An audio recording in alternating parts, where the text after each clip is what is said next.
presentation. Yeah. Well, yeah, it's Anderson. We're ready.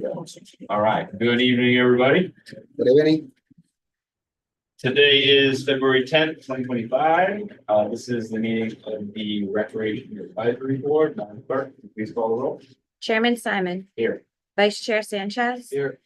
Councilwoman Vargas is absent, Jenna Lafayette. Here. Kenneth Phillips is absent. We have 3 present and 2 absent. We have a quorum. And first of all, let me start by saying Happy New Year to everybody. Can't believe this is the first time we've met since the new year, but we've had a couple of mishaps in scheduling and rec centers that had construction issues going on. So here we are. First meeting of the year. And thank you guys all for being here tonight. Thank you to members of the public for giving me as well. We appreciate you guys being here. We have a very straightforward agenda for tonight. We have a presentation from Mr. Holland, who is the director here at Rogers. We're going to review 2024 accomplishments and challenges, set some goals for 2025. And then we have a discussion about winter and spring programming, especially about the soccer league that's coming up. We're going to go through a review of the basketball program now and sort of how the moment was for that and some challenges and things we want to face moving forward on there. So, I will, do you have a presentation or anything, or you do that? Okay. Yeah. We're trying to connect it. Worst on the worst, I'm just gonna send this to Lucy and I'll turn it. It's probably the best thing. Line, yeah, see this.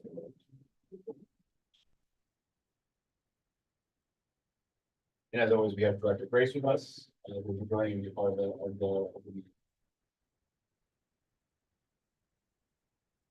I mean, I can get going one. Yeah, in the meantime. My name is Mike Holland, senior. I'm the director here at Madeline Rogers. Former director at Kennedy Recreation Center as well. I've been with the city recreation department over 2 decades. So before you get into it, let me just say thank you for all you do for the city. I always love coming to this rec center. I know you've been to a lot of different rec centers, been at the recreation park for a long time, but this recreation center, whenever I come in, it's always bright, clean, you have staff presents well, and really appreciate all that you do. I speak on behalf of all the board. I mean, you guys, we say this to all the rec directors that we go around to, but truly, you guys are what makes this city turn in a big way. We are big believers, all of us here in recreation. That's why we do this, and we want to be as supportive to you guys as we possibly can. But thank you for all you do for our kids. Absolutely, my pleasure. My pleasure. You do some amazing work, so thank you. Thank you. Thank you all. So, like I said, I've been with the department for over 20 years. I started as a young man, coming to the recreation centers. I remember coming to this pool, walking all the way from the east side. It used to be called Danton Pool. Before this building existed, the actual rec center was the adjacent building on the other side of the pool. I put myself through school. I am a master machinist, semi-retired. Did that for 22 years. Always kept my foot in the door in recreation, meaning I was part-time. And then when I retired, I got offered the director's job over at Kennedy, and I snatched it up. So here I am. I love what I do. This is like my first home, as my staff will tell you. I have a great staff. They always say you're only as good as your staff, and that's the truth. It's very good. I've seen a lot of directors. I've seen a lot of mayors, 5 or 6 on each end. I am grateful that Stephen is in the board and the new administration is bringing us to the 21st century, because we need it as far as all the data that we're getting, all the, like I just showed you the check-in attendance. It's great because now we can track things. It's a little difficult when you've been around so long and you're not used to the computers, but Stephen's doing a great job and his team on training everybody on it. So and then again, Jason and I train my staff, so we're doing a good job. And what I try to do in here at this rec center, I don't always just worry about 02908, that's this area. I know kids from every rec center, every part of town. So I'm not just, this is not just Rogers Recreation Center, it's not just Kennedy. I like to service all the kids. Right? And the community, so I try to involve myself with every kind of community meeting that happens over here with the different council people. So I just try to stay busy, and, I always tell my staff, I like, you want a presentation well when you come into the building. You want the kids to feel comfortable, you want the kids to, come to a cleanly place, you want to have a lot of things going on. So that's what we really strive on here. That's basically it about me. I don't want to talk too much about me, so, we'll wait for Stephen on that. Yeah, my apologies. Any questions or? Yeah, I guess we'll fill in some space. What are some of your biggest challenges right now at this rec center? Well, we've been working on females participation.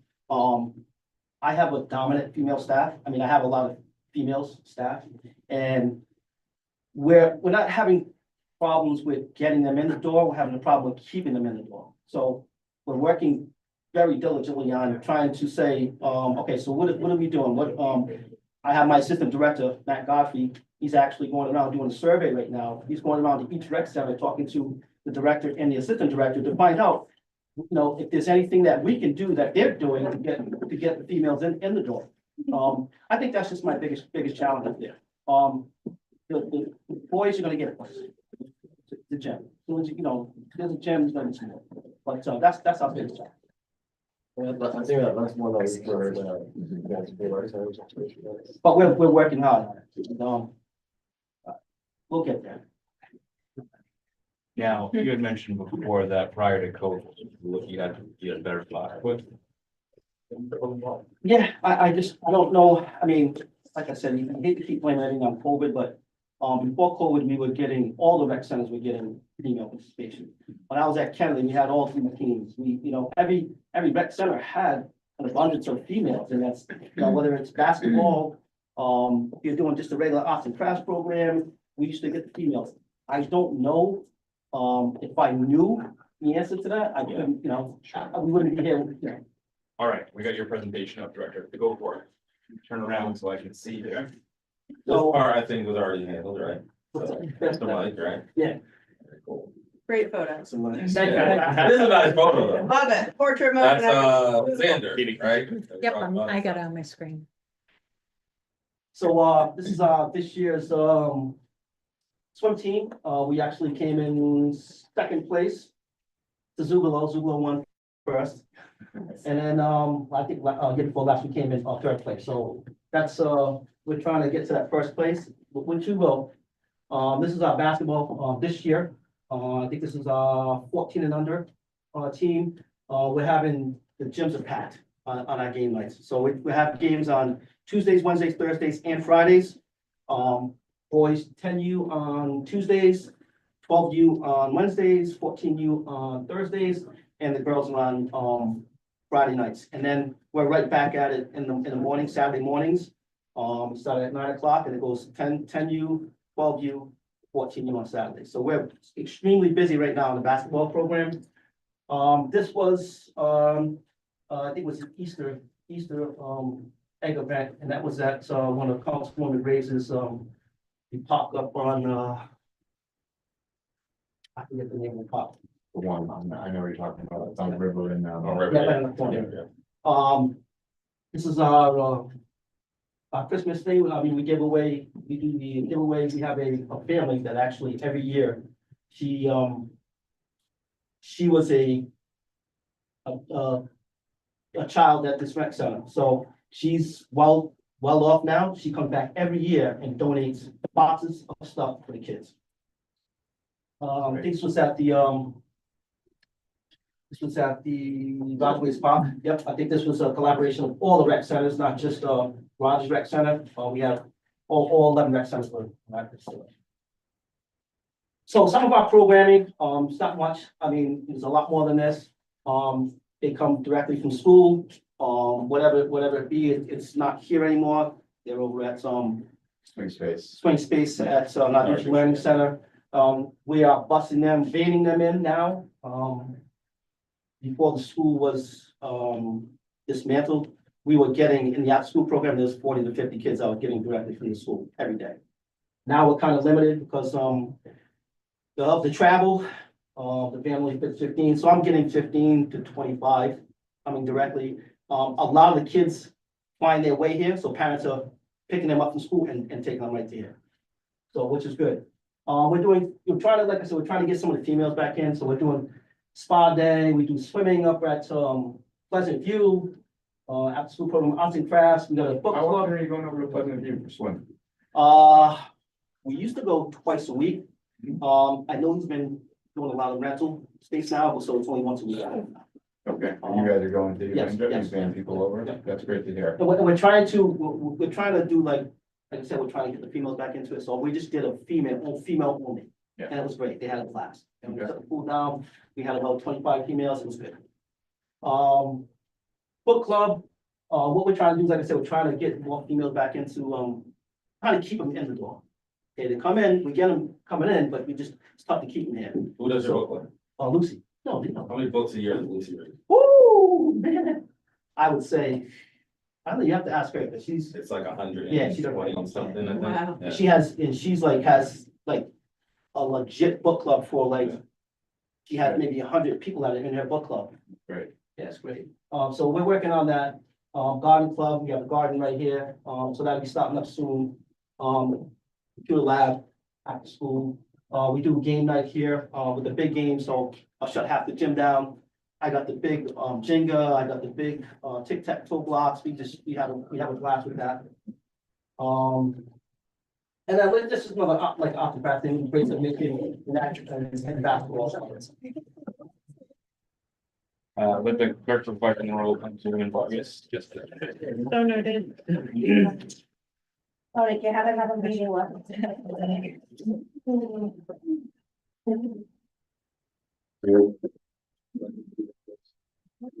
Well, Oh. So this is a collaboration I did with, Vermont Comic, Play for Peace. He comes in every so often and gives back to the kids. He'll give some free, workout lessons. We've got a couple of other, big basketball games. This is Ricky Lito. I don't know if anybody knows Ricky Lito. Yeah. So he comes back when he's not overseas. I think he's back overseas now. He comes in and does some things. He's actually coached a couple of games for us. So, the kids really enjoy that because they look up to him. He's a, positive, both of them are positive role models. And, these kids want to get to where the gentlemen are. So they come in, very, frequently, especially when, Lamont, he's around here now, but Ricky's back and forth. This is the young lady and her daughter. This is the one that gave the, back every year and gives the gifts out to the kids. And this is, a look at, we do bocce ball every Saturday go? morning. How'd that go? Very, very well. In the beginning, the kids were like, what is bocce? So, when they started playing it, it got super competitive. So we were playing against, all the police officers in the state, I believe. There was state troopers there, Providence Police, Warwick, Cranston, the list goes on and on. It was a great environment. Stephen was there every Saturday morning. Ibn is the, what's Lights his and name? Sirens. Lights and Sirens, he's got that program there. And, it was just unbelievable. The kids, they like, can we get back at it? So as soon as the weather breaks, we'll be back up there. Great. Center needs. Center needs, like I said, once the, we got the flood, back, Yeah. last year sometime, my tile floors are coming up big time. They're just, it's time. So I think that's probably one of our biggest needs. Yeah. The wall mats, like I said, Need to go all the way across. out there, Councilwoman Graves, she just gave a stipend for us to do the wall mats, which are being done, I believe, the 10th of next month. Well, she's Nothing not like- here, I will say. No, thank you, no, I'm- Councilwoman Graves Yeah. for stepping up. I was just looking ahead at Yeah. the fold out there, that's why I didn't mean. I experienced that firsthand. That's why I saw it, I was like, oh, God, I was like. Oh, yeah, I just saw well, they get beat up because we use these for outside. So Yeah. In summer camp, we use them outside. Yeah. So, yes, we fold out chairs. It's good because I do a lot with the, Providence Police, normally, Actually, Alex Diaz, some of you probably know him. He plays here on maybe one night a week, with a lot of the, Providence police. And they've been donating back to us. They bought us a, wash machine, who I can wash the kids' uniforms. They give back a lot. So I work hand in hand with them at all times. They come in, speak to the kids. Let's face it, every time, kid sees a police in uniform, they just think something's wrong. So they've been coming in, engaging with the kids, trying to do workshops with them, to shoot, go out there, shoot around with them. So it's been good. It's been a good, partnership. And to your credit, I know he's been doing that for a while, before I even got here. We officially established that relationship again where that's happening at different recreation That's centers, great. but kind of, directors like Mike that have already been doing that. It's beneficial because there's, guys just walking here all the time, so it actually ends up working out well. And every center wants HVAC, but, I know, it is what it is. We'll get there. Yeah, it's not too far off. We'll get there. But just, for, your knowledge, everyone's knowledge, your total visits, just a little under 18,000 people came through your doors. In 2024 for an average of 60 people in here a day, which is really cool. And I would say in your rec center, one of the more accurate numbers that we could probably receive, an early adapter of some of the changes that we made in either membership or new attendance processes. So, and we actually piloted a lot of the stuff that we have done for our system process changes for registration and membership in Rogers, because it does a really good job of just adapting to that and making sure that the staff is on board. So, so that was really good. So thank you for that. And we're gonna go into the culture. So if anyone has any questions for Mr. Mike here. If you could add any other sport or program in here, what do you think? If you could do it, what do you think would be what you want to do? I would like to see the kickball. We used to do, what was it? I used to call it back in the days, be scatter. It's the ball, dodgeball. So a couple years back, we had dodgeball. We had a league. Very, very, very good. Very, very good. Kids love it. So, we go to different rec centers and we play against the other rec centers. I'd like to see that come back. Dodgeball. And soccer was big. Soccer, that is going to grow now because now everybody's even asking about it. When the signups, we're ready to get back into it. So Steve did a great job with that. And, I had a bunch of kids that were from here, they're eager to get back into it. So That's great. glad to see that the soccer's back. Maybe any questions for Director Holland? I know you'd mentioned that the splash pad will be opening in Yes. the spring, is that right? Yes, well, they're gonna break ground, I don't know, I'm not 100% sure it's gonna open. Hopefully, they're gonna open up in summer. That's will happen as soon as the weather breaks. It's gonna be a splash pad on the other side of the rec center on this side, which is actually in the park a little bit. Gonna have an entrance that comes straight out of that door, through the gate. Normally it's for the younger kids, because we can't put the young kids in the pool, because of the criteria, which is good because on any given day, I'm turning away, a lot of kids that are not, can't swim or they just too young. So, I think it'll be good, it'd be perfect for this area. The park's great, we get a lot of activity in that park throughout the summer, booming. So it'd be great, it's the best thing. And I had my choice when, Councilwoman Davis came to me, she goes, what do you want to do? You want to do basketball courts? What you want to do? I said, no, I don't want to do basketball court. I would like it, an outdoor one, but then it's a lot of headaches that you deal with at night, with, breaking the glass, and stuff like that. I said, how about a water park? Splash pad, she goes, great. I do man another, water park, but I man the one in Chad Brown. So this would be great. It's right here. Pool and splash pad, but You'll bring young kids then. yes. That'll hopefully then stay within the rec center. That'd be great. Senior programming. Do you do any senior programming? Councilwoman Grace started a senior program here. She was gonna, be transporting seniors from the high rise over here.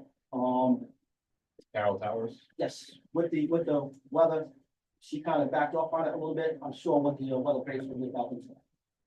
What type of programming was it? She was just doing bingo day. She was doing all kind of like. Got it. They were coming during the day? Yes, here? yes. Oh, excellent. And you might not know, you have an intergenerational program, because you have two people that volunteer to do arts and crafts projects for the kids, right? Right. Yeah, so that one I didn't even know about. Well, I was gonna ask you about volunteers. One of the things that we are kind of noticing is that, you know, some centers do a better job of recruiting volunteers to help and others, and some are more reliant on just staff. What's your mix here? Well, yeah, I do, like Lamont and Ricky B, I do, I have a lot of people that come through the door and say, you know, can I volunteer? Sure. What are your interests? What do you want to do? What do you know, what would you like to do? There's a lot of things I can have them do, but I want a different, I want new things. I want other things that are going on. So, you have to actually pass the BCI. And then, Of course, you know, but I do Do volunteer. you want to especially be in summertime. basketball coaches or what? Yes, so mostly all of my basketball coaches, but one are all volunteers. Are volunteers. So I got 1, 2, 3, 4, 5. I have at least 8 or 9 volunteers coaching basketball right now, Right. which is great. And they're all really good people, females and males. Steve knows a few of them. Especially our boys, it's really picking up, as far as, they're doing a very good job with the young boys and the females. So it's been good, very good. Any questions for Director Holland? Well, I'll just reiterate again, thank you for all that you do. It's impressive to see what you and your staff accomplish, and you are right, what you said before, you're only as good as your staff. Yeah, And you got an amazing staff and team here, so thank you. please thank them. They're not in the room right now, but thank them for all they do Thank you, every day appreciate too. it. You guys are really changing people's lives hand-on every day, so thank you. Thank you. Absolutely. All right. Thanks, Mr. Mike. All right, so we will move on to our second agenda item. So what I wanted to do, again, a little bit late in the year, we're supposed to meet in January, but what I wanted to start the year off this year is doing a review of the things that we accomplished, that Stephen and the department accomplished, and all this team accomplished in 2024, and some of the challenges that were there. And then talk about 2025 and set some goals and have Stephen go through some of the goals I think that he wants to set for 2025, so that we can look back in 2026 and say, okay, we had our goals, we accomplished these, we didn't accomplish these, what can we do to move the ball forward on things? I think that's a good way to look at our work, sort of moving forward, on a regular basis, but also on a yearly basis. It helps everybody's had a little bit of accountability and just keep track of some of the things that we're trying to do. So I will turn it over to Director Grace. I think you have a presentation for us, and we'll go from there. All right, there's a lot here, not for the accomplishments, just in general. I didn't say like that, but like, Okay, just before you start though, I just want to say, I take this opportunity at the beginning of the year to say thank you to you too, because you really have moved the ball forward, I think, in a big way in this department. It's not always easy to come in as a new director where there's been people in place for a long time and try to implement new policies, new programs and new activities. And I think you've done a phenomenal job with that. I'm sure the board will agree. So thank you for all that you do. And look forward to continue to accomplishing great things with you and the. appreciate that. I'll second that. Oh, thanks, Mike. Me and Mike have a really good relationship. Yeah, we do. It's like actually hilarious. So I was gonna say the same thing to the board as well. One of the things that I did when I came into the role, we were doing some research, and I know I talked with you, but I talked with Councilman Sanchez as well, and we had talked about this board, and we knew it existed, and I was like, what does it do? So I think one of the first accomplishments is the fact that we met all year, and we actually got a chance to see some of the things we talked about happen. Got some, great interactions. We've been to, a bunch of the centers, and we've actually taken some of the ideas and implemented them. And so I think that's really cool for the department, right? So that's one of the accomplishments that I think we should all be proud of, is the fact that we're here, right? Because it wasn't happening like this, and prior to us making sure that we got the board back together. So thank you guys for that, because that was actually really impactful. So we're starting with attendance, and this is twofold, right? Where I'm looking at the center average daily attendance. Some of them are smaller centers, some of them are larger, obviously. the data tells a story, and what we're looking to, essentially get into, but to have Battistini with this average attendance, when they had a few months that we couldn't count because they were closed. But there were some things that each of the centers, that have the facilities to host multiple types of programming and events, actually, took the ball and ran with it when we gave it to them. So, this tells a story of engaging in an after-school program, engaging in multiple types of programs, generational programming, programming for females, males, right, for everybody. And some of these centers that you've been to West End, and Rogers, for example, took on a lot of extra programming throughout the year to be able to help the Department of Recreation. So where we have some of our smaller centers, this is telling us like what we can do for engagement and participation. But the accomplishment really is the fact that I can show you this.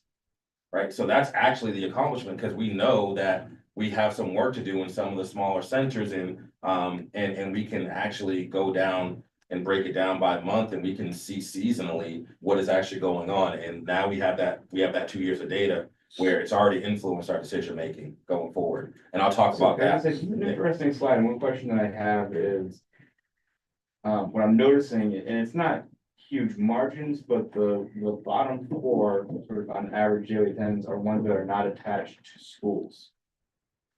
They know, yeah. Yeah, so is that, you kind of attribute that to a piece of this? There's that, yes, but also West End isn't either. It's in close Right. proximity. Yeah, It's a larger center, but they have a few resources that are obviously popular.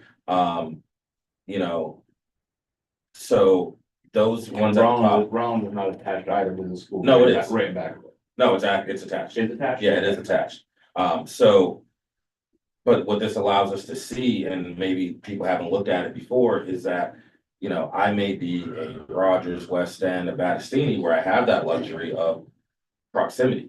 Yeah. Well, that also comes with a lot more responsibility.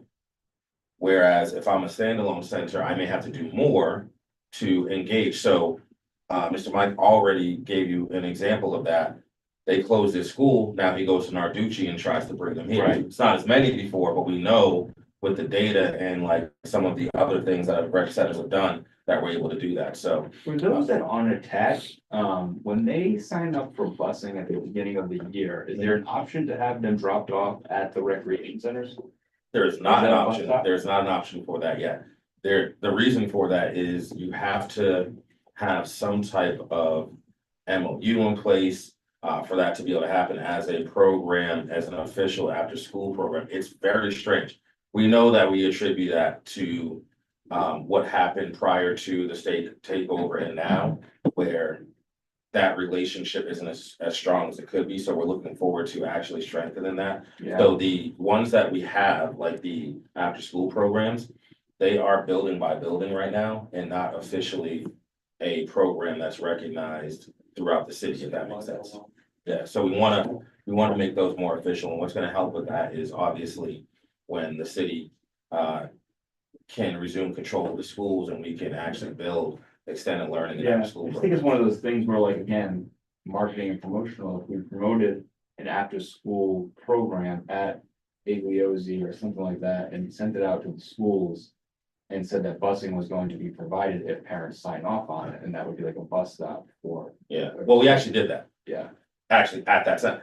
okay, Yeah, so all right, so last March, the director kind of seeing other centers do that and talking about the numbers.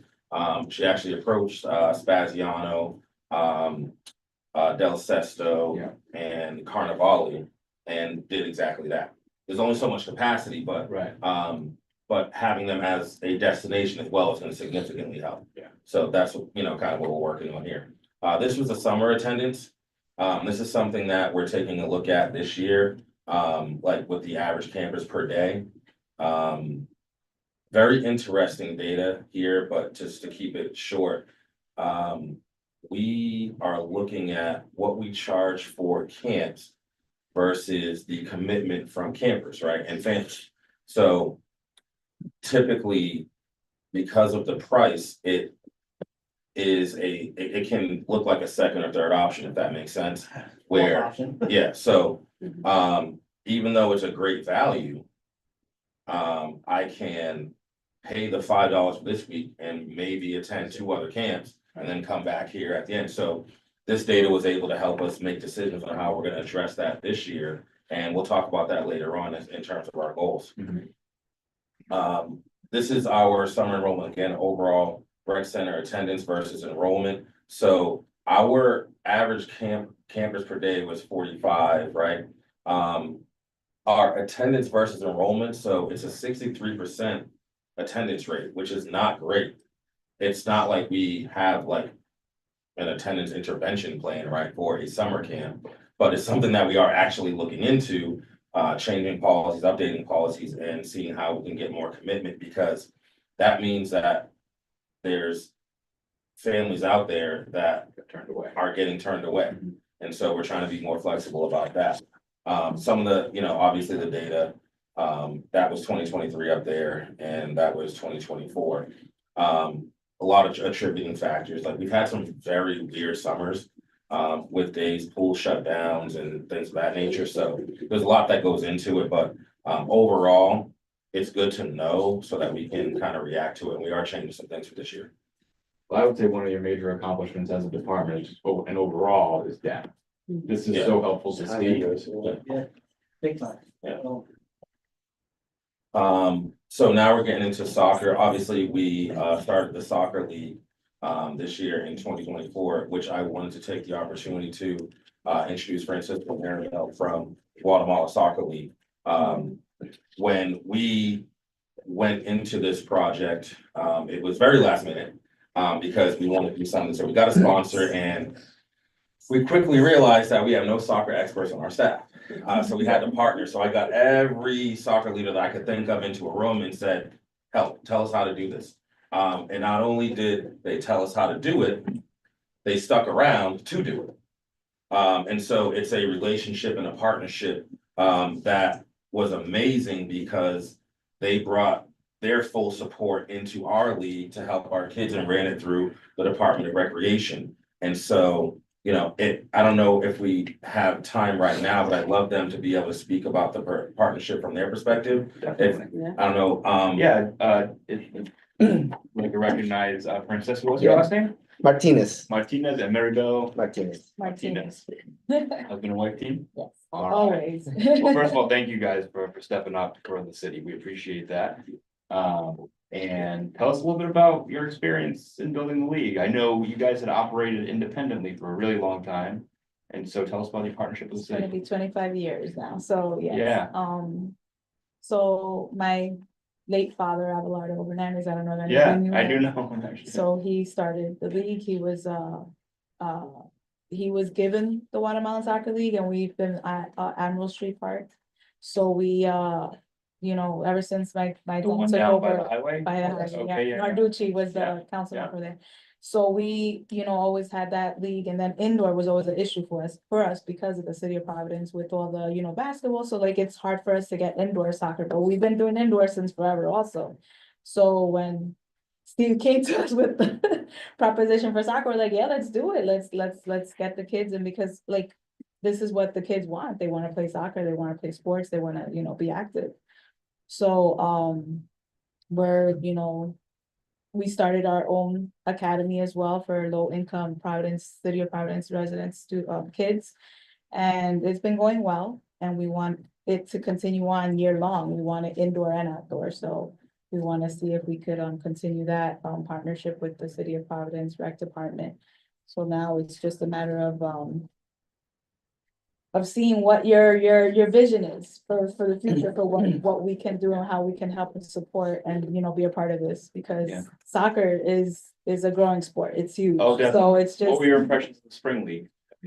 it needs work, like, because it was, like you said, Steve, it was, very, very quick. But I mean, if we could separate the kids, age groups, skill wise, I think it could be something big. It Do could you be see an something huge. opportunity to spread it out across the city? So right now we have it in one location. I've talked to Definitely. Steven about sort of maybe three locations in the city where you have like maybe Mount Pleasant, maybe you have Bucks on Park, maybe you have,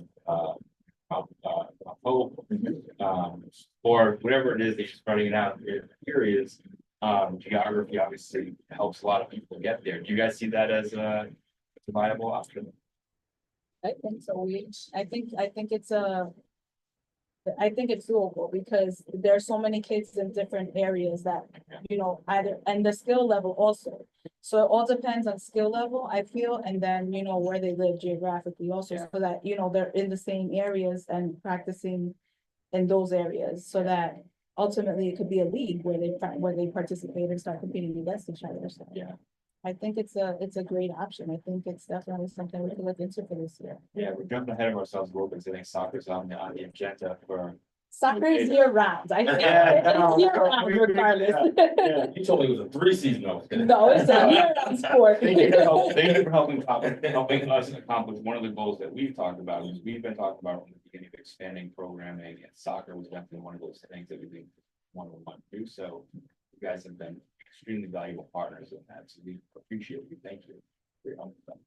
Yes, I think the soccer community deserve to have the opportunity using the facilities as well too, because it's just a little example for my community. The reason that we open our academy, which is named Paisa means Providence Youth Soccer Academy, representing Providence, like my wife said, for low-income families. And at the beginning, it was a big challenge because we want to do something special for the city, for the kid, for the family, because here is a lot of good kids, a lot of good talents.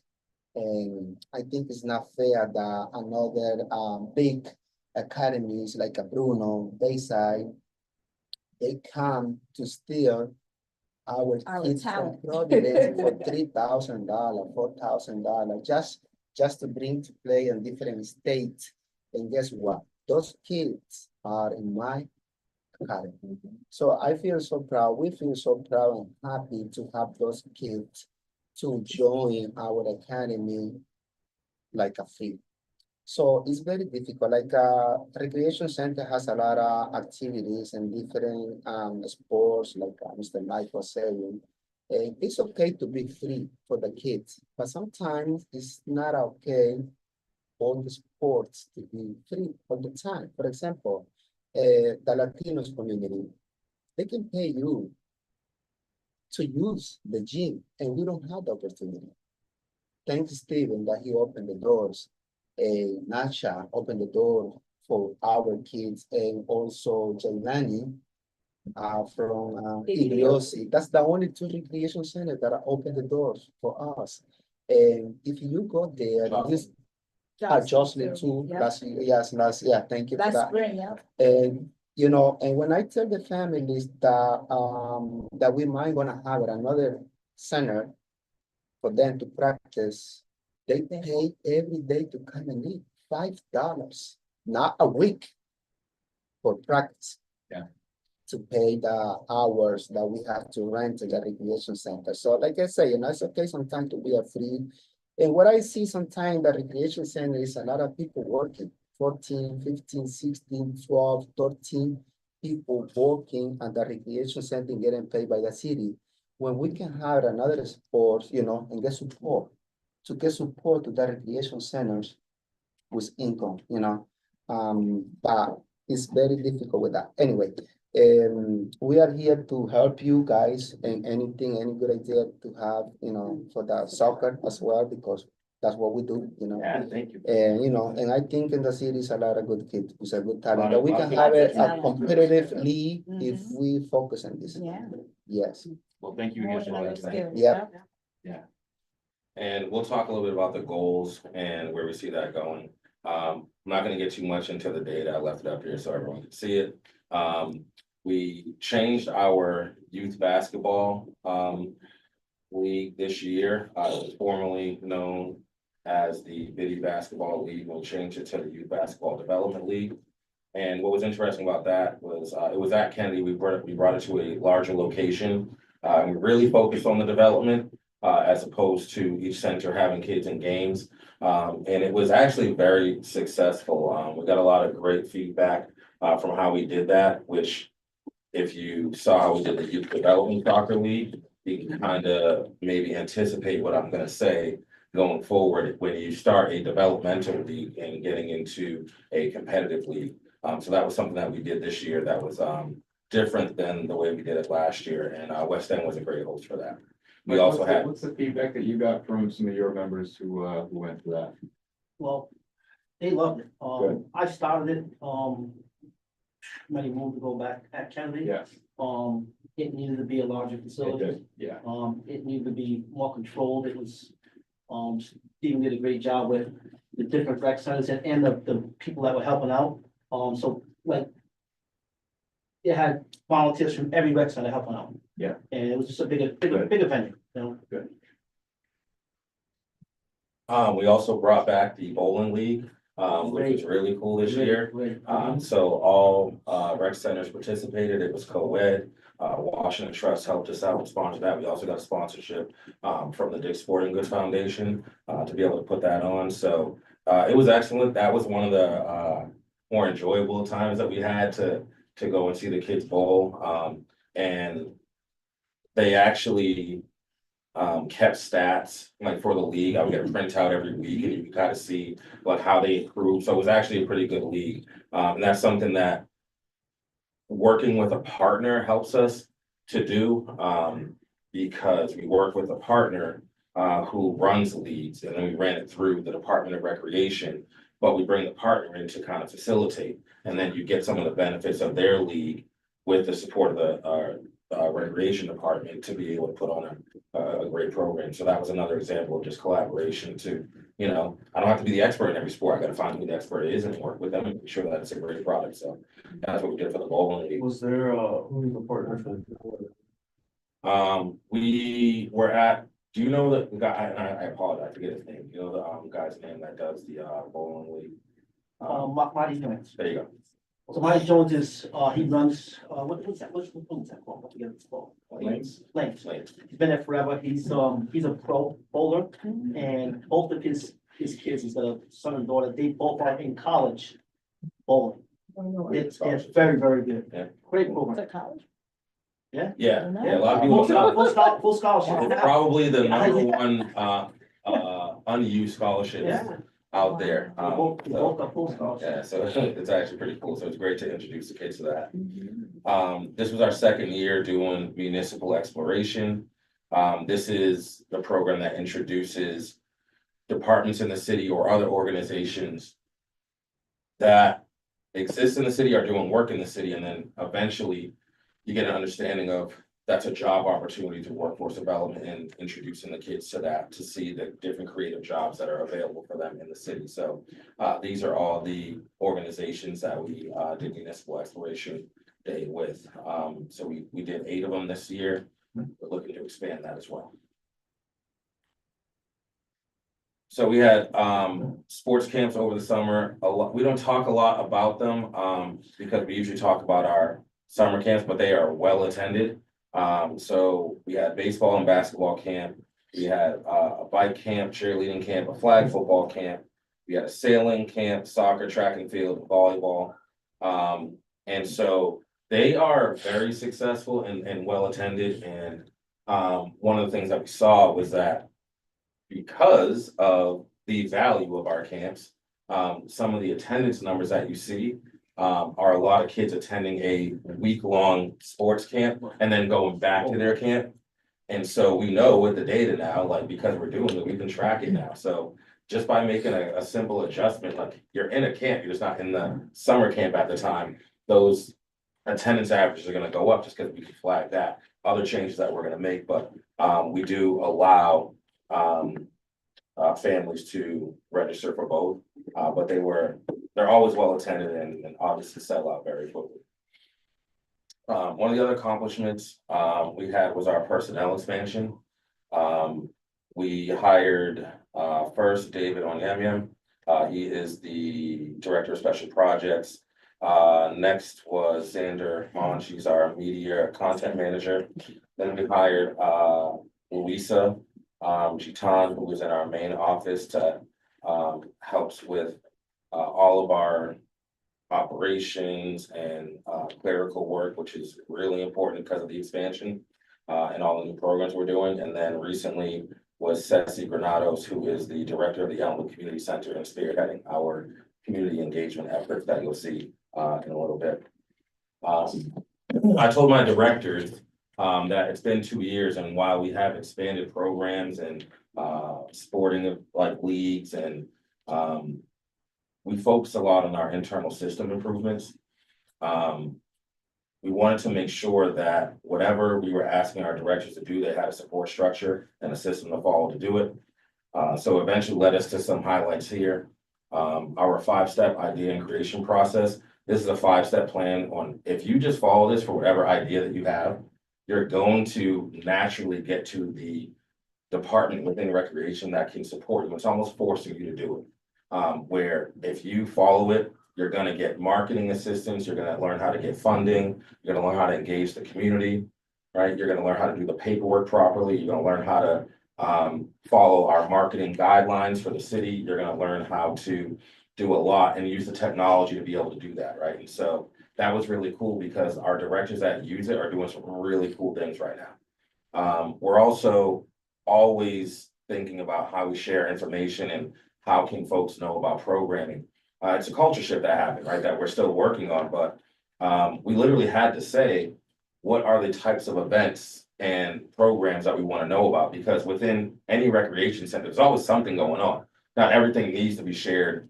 And so we had to explicitly kind of list out every single thing that like we want to know about and that the community would want to know about. So if you go to our intranet site, you can go ahead and it tells directors and assistant directors, this is what we want to know about, this is where it should be shared, and this is why.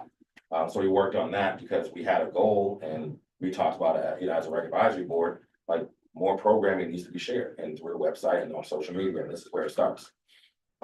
Everything that we asked them to do has a link on our intranet site to use the tool to be able to get it done. So what you're seeing like there's like operations checklist. We're an essential spend if you didn't know, and hiring freeze.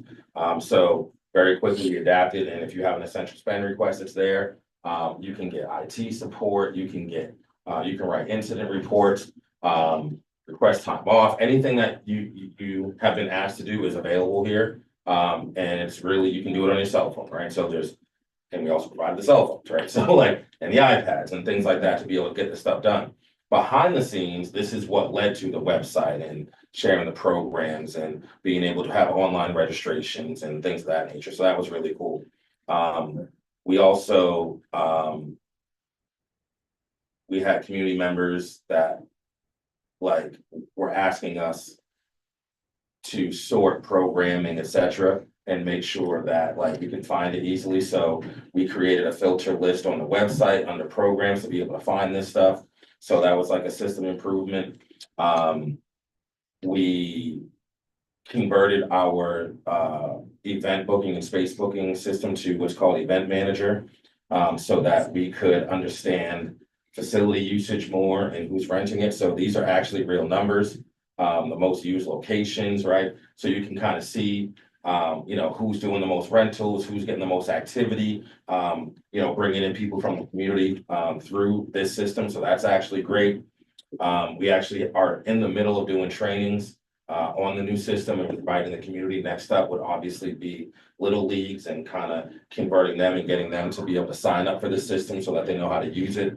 But what this does for us is it's eventually, once people get over the fact that it's the internet, but once you start using it, we then build a history and a legacy that's not based on anyone's opinion or folder or something like that, where it's just, if I'm gone for 6 months, like this will not fall apart, right? And so somebody can go in and use it. So that was really cool. And then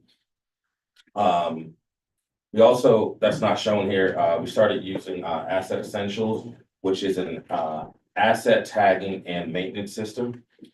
We are just getting into the asset tagging version of it because, you know, any of our devices and stuff like that we need to keep track of. But we're building community engagement kits and things that can be used by the community. So we're going to asset tag that. But also, we didn't really have an understanding of the maintenance that occurs in each recreation center every year. Now we have a full year of data to be able to use that. And so now I can say, hey, this is like the seventh time you've addressed this boiler. Why don't we do something different? And I know that based on the report. So that was pretty cool to get that done. We started our membership program, and that's when I said we piloted it here. That's when we worked with the Watson Institute from Brown University. You guys knew about that. We brought interns here, and we're looking to convert our participants into members. That is gonna be a great program for what we're gonna be doing going forward. When we're looking to communicate with and engage and re-engage our participants, but you know, we first started with our young members. So obviously ages like 5 or 6 to 12 or 13, but we're gonna be pushing that to get into adults that can be a member of Recreation Center and seniors as well. So a couple other things, we've talked about this before. We received some grant funding that we applied for to revitalize some of our buildings. So we know about the Elmwood Community Center project. We opened the city's first resilience hub in a recreation center. And it's going, very well, and the collaboration is only gonna increase, but that both these buildings are getting a renovation that's going to make it, a really great place in the community to receive services and, go to programming and get support. And Councilman Sanchez knows all about this one. He's been supporting Jocelyn in the Resilience Hub recently, and it's been a great relationship. And then there's social media, right? We never had a Instagram page. So in 2024 is when we launched. And, we used a lot of that to kind of test what works for us. We know that videos are the most viewed posts that we have. So the reels and the short videos that we put together. The most viewed post in the city, so not even just recreation, was a drone video of the Zugalo Recreation Center roof project. Just interesting, it just happened to be that, right? But since we're tracking this, we know what works and we know what we're gonna use to kind of get, support. And then what's not here, because it wasn't necessarily a 2024 thing, is that we collaborated with an organization doing a camp that had an influencer there too. And we tried to see like, hey, what would it be like to work with influencers that are doing really good, positive work through social media and collaborative posts. So that'll be on like a 2025 update at some point. I'm not gonna go into that, just insights. So I did talk about operations and maintenance, so I can kind of skip this, but like, this is actually the data that I was talking about. Average request completion time, right, and the amount of requests for each of the rec centers, maintenance requests that have come in, so we are actually tracking that. The great thing about it is that this isn't just for us, it's obviously for public property.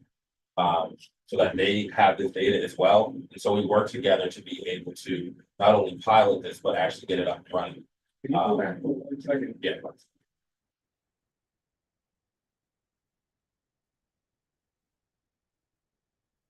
So by far and away, general maintenance covers a lot, like on toilets, things like that. Yeah, so like, Leaks. yeah, so like things, ceiling tile, Yeah. or so like a major electrical fix, like it may not be like a light bulb, depends on how we categorize it.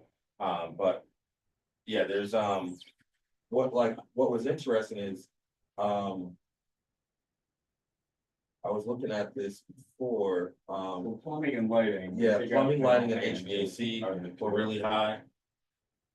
For maintenance requests there, so there's These something other for us requests to go look right at. in the public property, or they come through you first? So if a director puts in a maintenance request, it goes to someone in our department first to see it, but it does simultaneously go to public property. So we both get it at the same time. And so it's for our general awareness. If there's anything going on about the request, public property can kick it back to us to make sure that we address it. So it's a really good system. And so like average completion time is 17 days, roughly, right?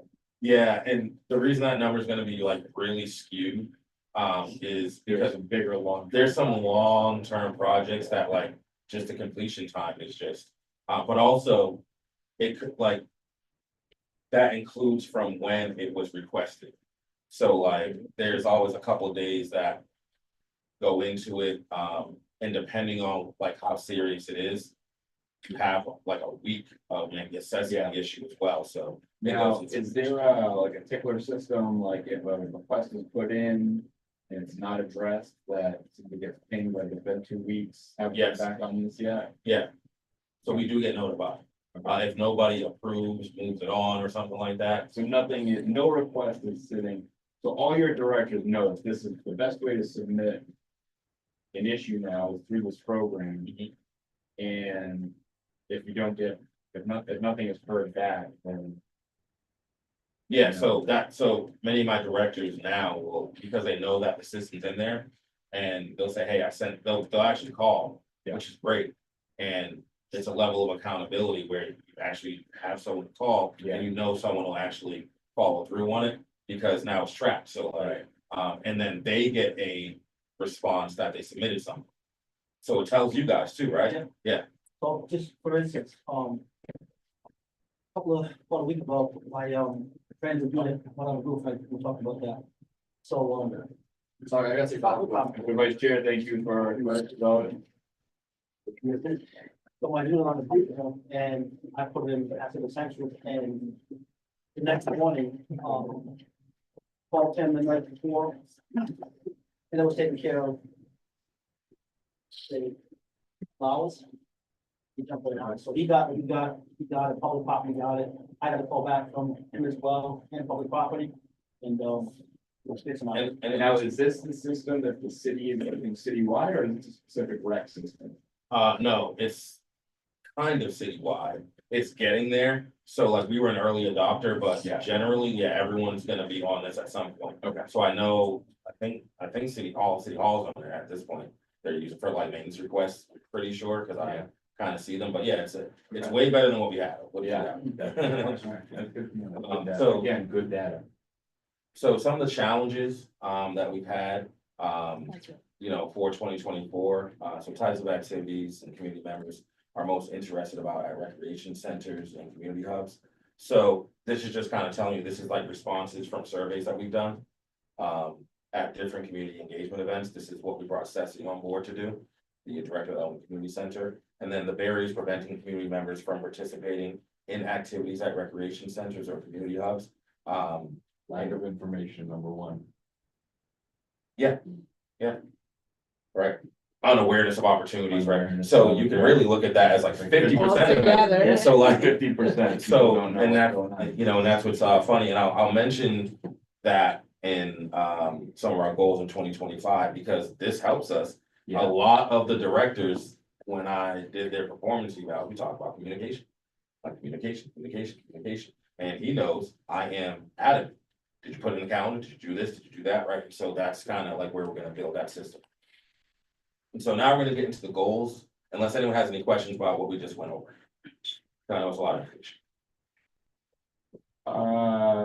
No, I mean, I will just say on that last point, even though 50% are still unaware of the option, it's always been our biggest challenge, but I do think that you guys have made big strides on that, in this past year, so kudos to you and your team for starting to get the word. I think the social media aspect cannot be overlooked, and we have to keep on doubling down on that. I think as much as possible, we get the word out. Yeah, and we're not stopping, right? Right. It's one of the things, like, this is just data, just like asking, right? Yeah. Like, there's better questions to ask for this too, because once you start getting momentum, then we're gonna talk about how were you informed, right? And tell us like what methods of communication work for you. I already know, like, our next step is like, we're gonna have a WhatsApp, right? Much of our community communicates with WhatsApp, right? And so we're not on it, and why not, right? So like, that's something that we can utilize to increase communication, so. Can I just ask, one thing that was not listed in there was relationships with the schools. Getting the word out about like soccer and basketball and all the sports through the schools. Yeah. Accomplishment, challenge, what category do you put that in? Challenge. Yeah, and it's just a challenge because like there's a lot of turnovers at times, and while I know and have personal relationships there, as a system to get it there, sometimes it's not that easy, but I kind of know why as well. I think it's going to improve, like, we have understood the issue and we can do a better job of. I guess I'll put it like this, there's certain times we're so like, and even myself, like so stuck on being right and being like, oh, they didn't send it out and this, that, and the third. But it's a question of, do you want to be right or do you want to be effective, right? And so now, I mean, I just know the additional steps that we have to take to make sure that things get done, but it's definitely a challenge. But I think a lot of organizations experience that too. Budget, how do you do on your budget? Still in process. So, you know, I think everyone knows, if you've been paying attention, it's gonna be a very tight budget this year. Everyone knows that, so, I But think this we, current budget year, are you expected to come in on? oh, this one. Yeah, Oh, yeah, no, we're good. We did do a lot of increase in programming, and events leagues, right? And so, we are trending a little higher on our, temporary salaries budget. Which is fine, like, it's, you don't ever wanna be over, we'll come in probably within like 2%. Which usually we're at like a 5 to 6% of budget, which is fine, so I think we're gonna be good, but it's just a reflection of more programming, and so. I think we'll be okay, but. okay, let's go to goals and then we'll talk about Yeah. any other questions people have about. All right, cool. So, goals for 2025. I spent the first 2 years, like I said, building, systems and processes, give the people the tools for them to be successful. And so I told all the directors, a major focus is the personnel development, right? So performance evaluations tied to the mission, as well as system and process improvement, goal setting for directors, and by directors, accountability and success measures, professional development and training, and building marketable career skills. So, what you're seeing here is like the rubric of like what we're looking to, kind of judge performance evaluation, but also how a director is going to be successful. 5 categories, attendance and participation, policy, and protocol, community engagement, programming and events, and donation and revenue. And so this is just a slide of like how that works, but just very quickly. That's their scoring at the top left. Down at the bottom is like where we give goals and we talk about those goals. So I said I would mention that before. If your center has low participation, that is going into a goal, and we're gonna talk about how we're gonna get to that point. Then, you actually have a goal that you give me, and then we create the action steps together. Then you have a goal for your assistant director as well.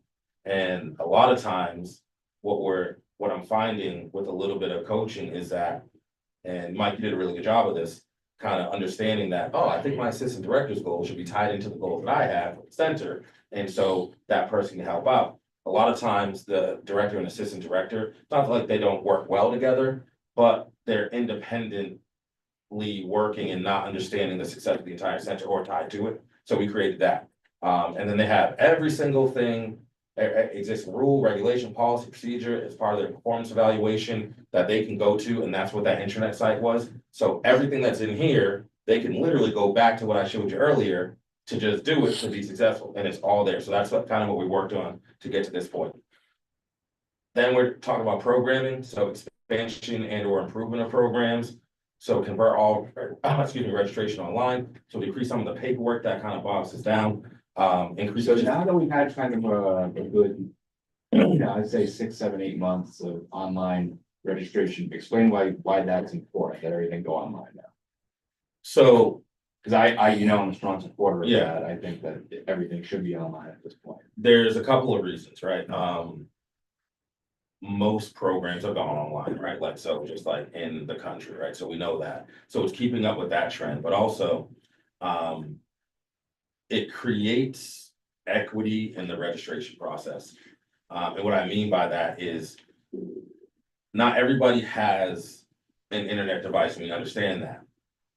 But what we've done is we provided the tools for you to still be able to do that and register with us no matter what. So, for each of our events, you're able to go in and register online at a center if you can't do it at home. You can register at one of our events, you can register at a program, you can register on your phone, right? And so we've created that, and then we've increased our Spanish language marketing and like program registration methods. So it helps us with tracking the accountability of it as well. So we can kind of see that we know that 30 people signed up for 30 slots, but then I don't have 15 papers that got submitted to us at the same time, and now they're gonna be really disappointed because like we didn't get to them in time. So that's kind of where we want to do that. And then it helps us with our data that we've seen, right? So I can't track a lot of the paper stuff, but I can track the online registration submissions, et cetera. So it helps us with that. The next thing that so with the expansion and improvement of programs, we are looking to increase participation of soccer and basketball and review the basketball registration and regulation policies. But with soccer, again, mirroring the basketball league, if you have a developed league, it should eventually turn into some type of competitive league that we can get going. So to your question, do you see it happening across the city? I definitely see it happening across the city. And so with this being the second year of that league, my hope for 2025 is to begin, well, actually have the plan in place for 2026, where we at least add 1 to 2 locations for a competitive league. So that would be my goal. Out of that website and social media expansion, we want to improve the user experience on the website, more online registration and options for programming, and increase social media communication for programming and events. And then volunteers and collaboration. This is pretty cool because in Mike's presentation, you saw Ricky Lito, that's him. He's on our volunteer button on our website. But what you can do for volunteers is you can actually go on our website, and when you go down, it's actually one of our banners here. You can click on this and you can go on and register to be a volunteer. And whatever we have a special event, we'll actually have a special link for a volunteer link. So soccer's coming up. So we just saw that the league opened for registration. Next week, the volunteer link will open for registration, and we'll start getting those folks signed up. But it's pretty cool because you can select like the type of volunteer that you want to be. If you want to be a coach, skills, like, and tell us like what days of the week that you're available, right? You know, are you partnering with an organization, et cetera? And would you like to opt in to, you know, receive a newsletter for us in communication? So, Can you slow down for 1 second, Steve, go up a little bit. So one thing I might recommend that you add in there is, go up a little bit. Does it give an option for, like, if you want to coach, or you want to coach soccer, basketball, or anything like that? Is there a specific? no, not for, so this will change in 1 or 2 ways. So like, depending on the season, there would be something added to this, like if you, because like the feature sport. So the feature sport or program will go here at the top. Yeah. Generally, it's looking for, like, if you want to coach, if you want to do skills and drills, right? We're gonna have the volunteers for future programs have its own link. And then this one, you actually get a follow. I guess my question would just be, is it possible to do, like, if you click that coach button, can there be a drop down that pops up after that says coach? There can be, it's sort of complicated, but we can do that. Cause I'd rather see that than the sort of the scheduling of it, 'cause I think the scheduling of it should probably come more when. in the So you see how follow-up. this like does it, so like, we can do that, Yeah, okay? yeah, So when we have like a coach, we can do the program. There's only, at the time, there was only 1 league right. that you could coach for, so it was just basketball. So before we get into this and we split it, like, we're gonna have the, just because it's a future event, we're gonna have the soccer one be separate, but that is Yeah. definitely. Okay.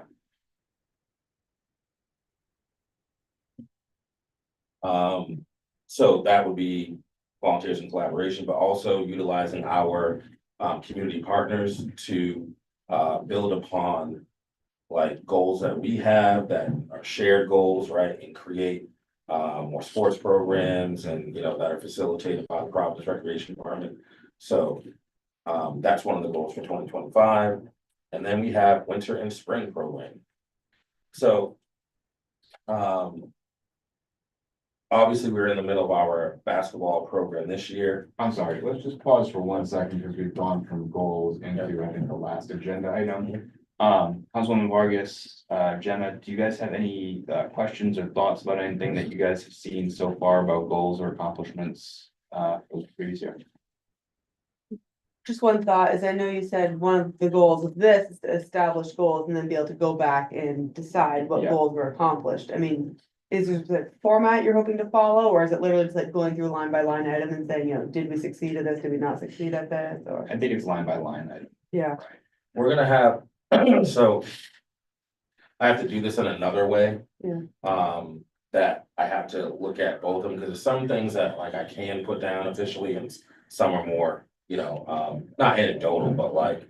Secondary goals, so there's gonna be an official one, like a goal that's, or goals that are submitted with my budget. Which will become the official goal, so this is kind of like the brainstorm of that, it'll eventually turn into. What you're seeing here, so it'll actually be official, so like, we'll just do SMART goals, right, so. That's essentially what we're leaning towards, so my directions, we want SMART goals, we'll do one for the departments. Vargas?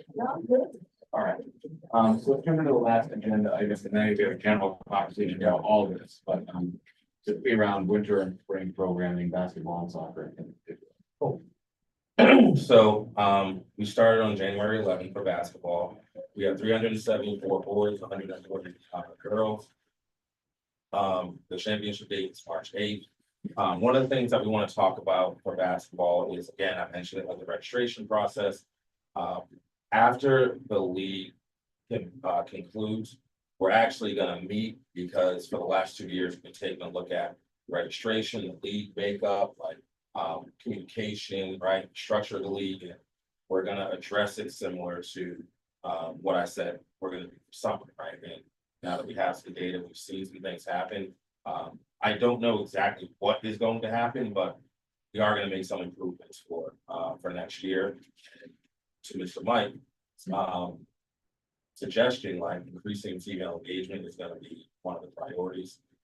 So for example, we're looking into a female basketball or women's basketball camp over the break, for February break, and kind of continue that momentum, host smaller events to do that, to build the momentum, to start recruiting more females.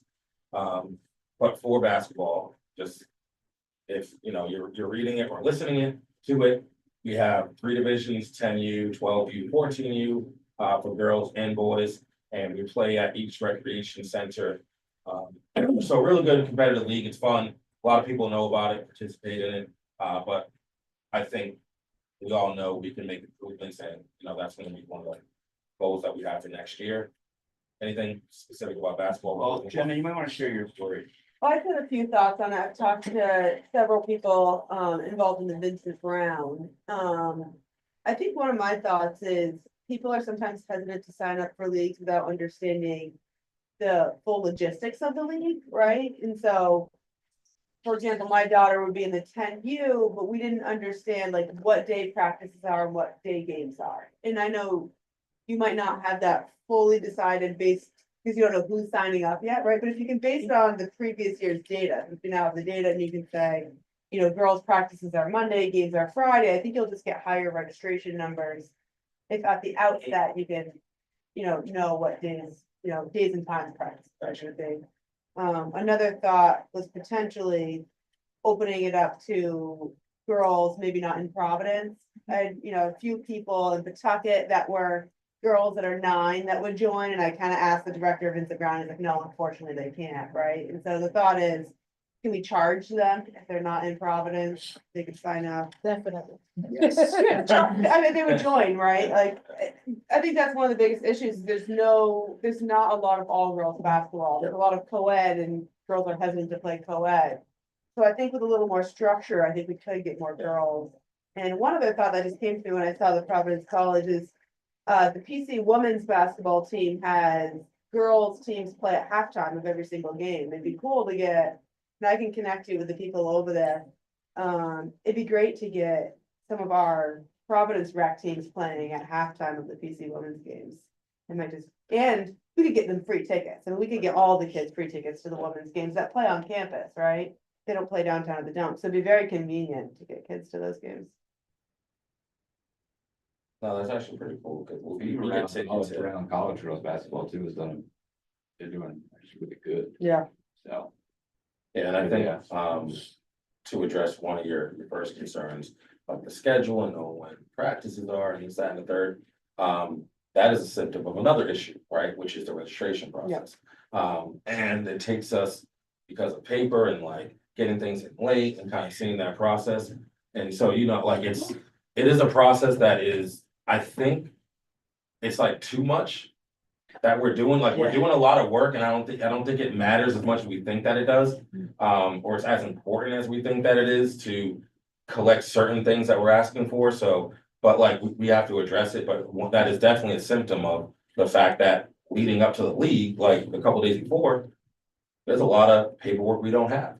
Yeah, but I think to Jenna's point, and whether it's starting earlier or whatever it is, I think you guys are doing a much better job of it with the soccer league. All the promotional stuff I've seen in the soccer league now has a registration is from X to X, games start on X day. And whether it's the directors sort of thinking it out more, but we've had this conversation plenty of times. Parents need to know a schedule, right? We're all running around doing a million things, and unless we know what the commitment is going to be, we're not gonna commit to that commitment because we might have gymnastics, or we might have football, or whatever it is, so the more information we can provide up front, I think to Jen's point, I think just helps people. We've been a lot of nodding your heads over here, just make decisions, because right now, the way that our basketball plan system works, it doesn't work really. I mean, it works to, I guess, a certain degree, but if we can't give people the information they need to make a decision, we're not gonna get those things.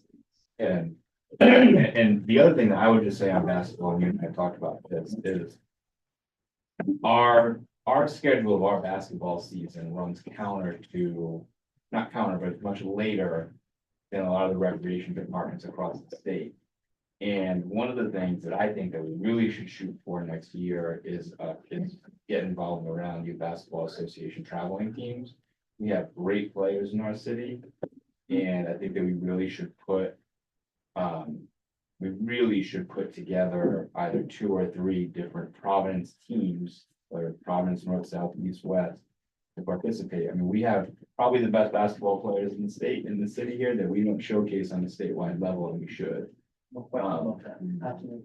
So, but again, it's difficult, I think, because our season, we traditionally start in January. I think a lot of the other recreation departments start in November. So we might want to really look at that, and I don't know what the barriers are around us, maybe starting earlier or fielding some of these teams earlier, or how it might work, but I just think it should be part of the broader conversation over the next couple of months, I think, as we think about what the next basketball season looks like. So I'd say the 2 things, one's the communication around the schedule and like the registration. And the second is the timing of it all. And coming up with a schedule that's not, I think I got the schedule this year. I know there's challenges about getting paperwork in and whatnot, but you got the schedule like the week before, right, the game started. That's hard. Yeah, it really is. Yeah, I think even like this year, one thing that I missed was internally, we're worried about like, oh, are we gonna have enough players, because like the paper wasn't there, and so dang, we can't put out a schedule, because I don't know, I don't want to have to change it for when the games are the same days and the same times, like throughout the week. And so even if I didn't know, we could have put something out like, hey, Exactly. just so you know, you're gonna be playing on this day and this time. Exactly. So I think that was like the thing that we can make an adjustment for. So the great thing about this is, I have a long list and these things are on them, so, which is cool, so. The other piece, and you and I talked about this, but I want to say just while we're all talking about this, is uniformity. I feel like every rec center does it different. Some do tryouts, some don't, some, some have. There's just different processes in all of the centers, and so we have to find a way to make things uniform. Whether we, combine everything together and divvy out, or I'm not sure exactly what the best way to do it. I would really rely on the directors to help design that, but there's no uniformity because there's some teams that are oversubscribed and they send Right. players away. There are some teams where there's only 6 people registered. But it just doesn't seem like it's a cohesive kind of like, this is what we're doing, we're all in this together type of mentality. Is that right? No, that's absolutely, absolutely. And I think, the challenge for that is gonna be, how do you preserve like the legacy and culture of each rec center while creating Right. something that's uniform Yeah, so that it can be experienced. So that's kind of like the challenge that, and I think to your point, like that's not a decision I can make on my own. I gotta kind of get the directors and we have to have a real conversation about that. Yeah. Councilwoman. Before I leave, because I have to go, tomorrow I have to be in Washington. So, for me, communication is the key for all recreation. So we go to travel different recreation. See, I have an event, that's my suggestion. See, I have an event. So that recreation, for example, it can be support with the kids, so, like, that's a communication. Because Yeah. last time I make an event, and I see the recreation take all the kids to have another event to go in different places, and I feel like, what's going on? So for me, communications, you have an event, we have to support that event. And then, tell the parent, because sometimes in my community, when I walk in and I say, you using that recreation, you have a lot of kids. I don't know, I don't know how the information, so I have to give it more detail. And I like is you go to different event to tell the people, hey, we're here, because we never had that. So now it's open to the public and the people know where we need to go. So I'm glad that you do that. So for me, Yeah. communication is the key. If we have an event, we have to support the event. So we don't have to make it to an event and take the kids crying, I want to stay there. I feel like, what's going on? So you have an event inside the house, we have to support that. And then another day we can do something else. That's my only suggestion, and I have to go because I need to be fair. Thank you so much. Thank you. Happy that, Valentine's Day. And also, can I see somebody else? We're not voting on anything. I know it's too late, but it's Happy New Year. This is the new, this is the first one. It's the first one in the new year. Yeah. Happy New Year. So, well, Thank you, Councilwoman, as always. Thank you, Councilman. have a wonderful night. Thanks for having me. Sorry. They haven't heard it meeting, I have to go. Sorry about that. All right, so for 2025, we are gonna keep a similar league to what we did last year as a developmental league. All the registration and information has already gone out. We're gonna have a goal to try to wrap up in the next 5 minutes. Okay. So difference this year, we're gonna try to increase the number of participants because we have a lot of space to be able to do so. That's a major difference. Some things that we don't have to talk about now, but that'll be the major accomplishment is more kids to participate. Then with this being 2026, we want to have a competitive league. So swimming, we had asked about this at our last meeting at Battistine. So we kind of have a plan for what that's gonna look like. So swim lessons are starting March 10th, Monday, Wednesday, Friday, 4:30 to 6. 30-minute lessons, $10 per lesson. Open swim, Tuesdays, Thursdays, 4:30 to 6. And Saturdays, either 9 to 11 or 11:30 to 1:30, depending on what's going on at the pool. Then lifeguard classes start mid-April. We're still working that time frame out. We're still working out like what we may need for pricing, etc. Is $10 per lesson fair? Is it not? So we're working that out to kind of make sure that And just a suggestion on that too, as we talk about charging people or not charging people. I'm a big fan of, you can ask people for money, and if for some reason they need a waiver, they're not able to pay for it, then they can check the box on it. But I think there's a lot of people that would pay a registration fee or at least make a donation for anything if we just ask them to do it. But if they can't do it, then that's fine too, and they just check a box that says, they waive the fee for them, Yeah. you know? But I think we should be asking for a registration fee for everything we do. And then if people don't wanna pay it, and I know it's a bigger. Yeah, and it's also like giving a Yeah. thought to it is like the process of it too. So like I'm a systems guy, so that like whenever someone says an idea, I immediately start thinking about how I actually do it. Yeah. And so, you know, it's not. I mean, I agree, but I've also heard the pushback of any, if I raise camps $1, it's gonna be a lot. Yeah. You know, so, just kind of looking at it. So some new things for spring, we're gonna be introducing a martial arts program. Oh, nice. But it's gonna be a lot of summer preparation that we're gonna be going through. We're looking to do more field trips and art programs this summer, so more collaboration with P3 and ACT. And then for summer, just to wrap it up, because it is 7:30.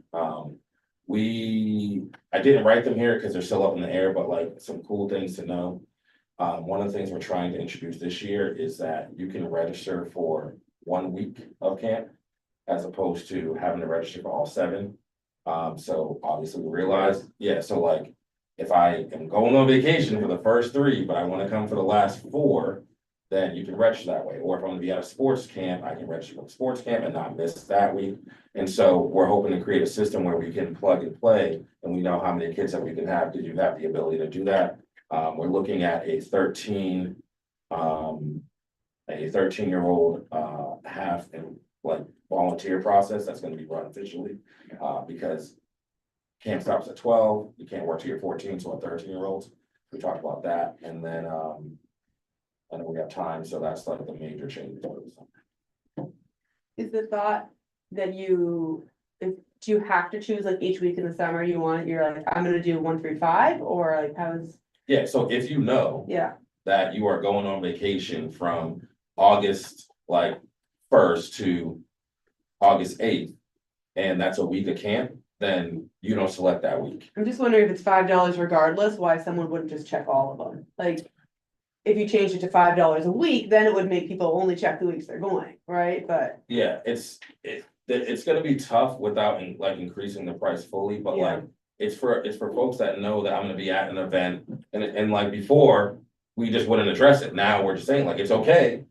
Just let us know if you're not gonna be there, if you already know, and then we can adjust to it. So that's just one thing we're just trying to do to make sure that we can not, we can prepare for. The fact that some folks don't get a spot because of that, so.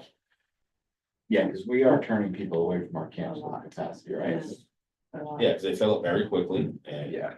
and I think if you're not gonna be there. Well, because there's no accountability, really. I mean, you just sign them up for the sake of Well, signing I'm them up. wondering, Yeah, it's all $5 the regardless spots, that's it. still. Yeah. I mean, have we looked at it like increasing like $5 a week or something, which still feels like, and then offering financial aid to families that can't afford it? Very difficult process to do Logistic. in terms of like a financial aid portion of it. Like, I'm just being honest, like, I don't have the capacity to create that.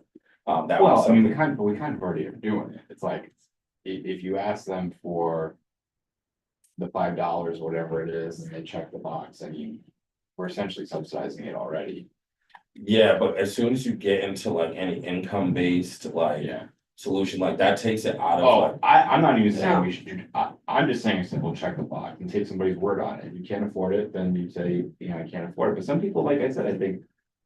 Probably very happy to donate towards things. They've never asked to do it or, Yeah, I think it's interesting, if you're saying that like some people will do that, it's a trust factor, right? Yeah. It's kind of like the same thing with the attendance thing, like if trusting that you're gonna sign up for the weeks that you can go or not. I mean, both things can work. It's hard to do an accountability measure for either. But I just know that I can tell you 100% that any increase in camp costs is not my decision. It's not something I have control. So I try to focus on things I can't control. Yeah, to be 100% with you, like. Yeah. All right. This was great. And I think we have a good sense now of, how to, and the data is fantastic. It really is. I mean, having all that data, being able to compare and make decisions, I think it helps you too as you go. We did not talk about the budget. yet. So everybody knows the mayor is probably likely to give his budget address in April or around there. So I think our next meeting will be focused on the budget. And what your sort of general thoughts are around that, Director, and this both in this current fiscal year and then fiscal year moving forward. Yeah. That is one of the things that we are tasked with on the board, so. But no, I think, again, we've come a long way in a year, a little over a year that we've been meeting, and that director race has been the helm, and so.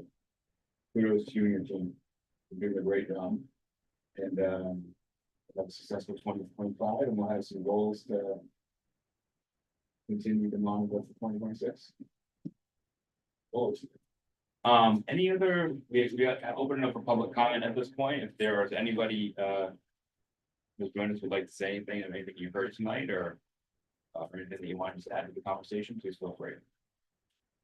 We just look forward to the collaboration for the spring league. I honestly didn't know that it opened up today. Like, I told you, Steve, I'm not on social media. I told you when I said. And you did tell me, and I was like, wait a You minute. were the first person to know. And then I just registered my son. Oh, I okay. did that. I was just like, wait a minute, let me register. I was like, there's no way that you No, but I was like, wait a minute. Was that today?